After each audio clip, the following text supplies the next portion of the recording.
Hi friends, welcome to my channel. तो आज के वीडियो में हम लोग बात करने वाले हैं आप लोग के स्टेट पेपर 1, उसके बाद सीटेट बीपीएससी 4.0 को लेकर। और इसमें अगर आपका सब्जेक्ट साइंस है तो इस वीडियो के लास्ट तक बने रहिएगा। अगर आप किसी भी एग्ज़ाम की तैयारी कर रहे हैं और आपके उस एग्ज़ाम में साइंस से क्वेश्चन पूछे जाते हैं तो आपके लिए भी ये वीडियो है। तो चलिए सबसे पहले हम लोग बात कर लेते हैं कि हमें साइंस कौन सी बुक पढ़नी चाहिए। तो आपको भी पता होगा कि आप लोग का कोई भी एग्ज़ाम हो वहाँ पे जो एनसीईआरटी होता है, एनसीईआरटी से ही क्वेश्चन पूछे जाते हैं। तो आपको एनसीईआरटी ही पे ज़्यादा फोकस करना है, आपको एनसीईआरटी ही पढ़ना है। और आप देखिए एनसीईआरटी बुक ऐसी है कि आप उसको जितना बार पढ़ेंगे उतना बार आपको कुछ ना कुछ उसमें से मिलेगा ही मिलेगा। तो इसलिए आप लोग एनसीईआरटी को बहुत अच्छे से पढ़िए।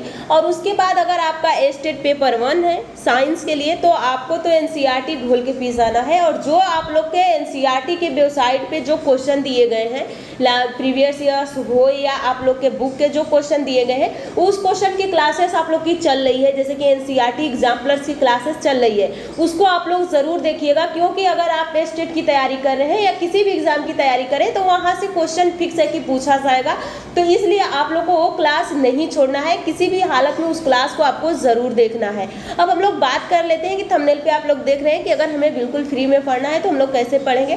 तो आप लोग की साइंस की थ्योरी की क्लास जैसे 6 to 10 तक का, अगर आप स्टेट 1 की तैयारी करें तो आपको 10th से ऊपर की पढ़ने की कोई उतना ज़रूरत नहीं है। अगर आप 6 से 10 तक की एनसीईआरटी बुक को बहुत अच्छे से पढ़ लेते हैं तो वहाँ से आपके वो क्वेश्चन आपके एग्जाम में आएंगे। और एक बात यह है कि प्रीवियस ईयर्स जितने भी क्वेश्चन है उस क्वेश्चन को आप 10 बार लगाइएगा, क्योंकि वहाँ से क्वेश्चन कई बार ऐसा होता है कि सीधा वही क्वेश्चन आपके एग्जाम में दे दिया जाता है। तो जब आप वो क्वेश्चन को लगाए रहेंगे तो आपको एग्जाम में ज़्यादा प्रॉब्लम नहीं होगा। अगर वो क्वेश्चन आ गया तो कम टाइम में उसको आप सॉल्व कर लेंगे। तो पहली नंबर के आपको प्रीवियस ईयर्स क्वेश्चन बहुत अच्छे से करना है। उसके बाद साइंस के लिए आप लोग को बहुत बेसिक लेवल से पढ़ना है। ऐसा नहीं है कि इसको बस ऊपर ऊपर पढ़ लिए हो गया, ऐसा नहीं है। अगर आप जिस चीज़ को समझते हैं कि ये छोटा है, ये क्वेश्चन नहीं पेपर में नहीं बनेगा, तो एग्जाम में वही क्वेश्चन आ जाता है। जैसे कि आप जिस बात पे ध्यान नहीं देते हैं वही बात आपके एग्जाम में आ जाती है। तो इसलिए आपको कोई भी पॉइंट मिस नहीं करना है। ये नहीं कि आप हाई लेवल के पढ़ने के चक्कर में जितना नीचे का लो लेवल है उसको छोड़ने, ऐसा नहीं करना है आपको। आप अगर पढ़ रहे हैं तो पहले 6 का फिर 9th, या आप पहले 9th से ही स्टार्ट कर सकते हैं। तो अगर 9th का बायो का चैप्टर हो या फिजिक्स केमिस्ट्री अगर पढ़ लेते हैं तो खास करके आधा जो आप लोग का 6, 7, 8 का कंप्लीट हो जाता है। तो इसलिए आप लोग कोशिश कीजिए पहले आप 9, 10 एक बार आप पढ़ लीजिए। 6 to 8 का वो तो बहुत थोड़ा सा बहुत बेसिक लेवल का होता है, तो उसको आप पढ़े होंगे तो आपको पता ही होगा, क्योंकि आप अब साइंस के स्टूडेंट हैं तो उतना तो आपको नॉलेज होगा ही कि 6 और 7, 8 में किस लेवल का दिया रहता है। तो बहुत आसान होता है, बस उसको आप पढ़ लेंगे, रिवीजन कर लेंगे। लेकिन आपको समझना होता है 9th और 10th के साइंस की बुक को, क्योंकि वहाँ से आप लोग के बहुत स्ट्रांग क्वेश्चन बनते हैं। और वो अगर आप अच्छे से पढ़, जैसे कि सेल चैप्टर है तो सेल चैप्टर आप लोग का 22 में, क्लास 8th में भी है और क्लास 9th में है। तो अगर ये बताइए कि क्लास 8th में थोड़ा सा कम दिया हुआ है, क्लास 9th में बहुत डिटेल से दिया है। तो अगर आप क्लास 8 में कोशिका नहीं पढ़ते हैं, सेल नहीं पढ़ते, उसको आप क्लास 9th में पढ़ लेते हैं तो क्लास 8th का भी आप लोग का क्लास 9th में कंप्लीट हो जाता है। क्योंकि देखिए आपके पास टाइम है तो आप पढ़िए, मैं ये नहीं कहती कि आप छोड़िए, आपको पढ़ना है 8th का, 7th का, 6 का भी पढ़ना है। लेकिन आपका ये हो रहा है कि आप लोग का एग्जाम बहुत जल्द होगा स्टेट का, तो इसलिए आप लोग को करेंगे पहले आप 9th, 10th का अच्छे से पढ़ लीजिएगा, जिससे कि नीचे का लेवल जो होता है वो आप लोग का वहीं से कंप्लीट हो जाएगा। और सबसे आप लोग के लिए खास बात ये है कि आप लोग का जो एनसीईआरटी थ्योरी है, आप लोग की इसी चैनल पे बहुत बेसिक लेवल से क्लास जो एनसीईआरटी बुक है बहुत डिटेल से पढ़ाया जाएगा। आपको वो क्लास जरूर देखना है। अगर आपने एनसीईआरटी एग्जाम्पलर कर रहे होंगे तो आप देख रहे होंगे कि वहाँ पे किस तरह से क्वेश्चन पूछा गया है और कैसे मैं उसको लिंक करके बताती हूँ कि हाँ ये क्यों ऑप्शन सही हुआ है, क्यों ऑप्शन गलत हुआ है। तो इसलिए आप लोग को थ्योरी को बहुत अच्छे से पढ़ना है। देखिए दोनों के बिना नहीं चलने वाला। अगर आप थ्योरी पढ़ लेते हैं, प्रैक्टिस नहीं करते हैं तभी नहीं चलेगा। अगर आप प्रैक्टिस पे केवल है, थ्योरी नहीं पढ़े हैं तभी नहीं चलने वाला है। तो आपको दोनों साथ लेके चलना है। तो आप लोग की साइंस के लिए बहुत जल्द आप लोग की क्लासेस थ्योरी की स्टार्ट होने वाली है।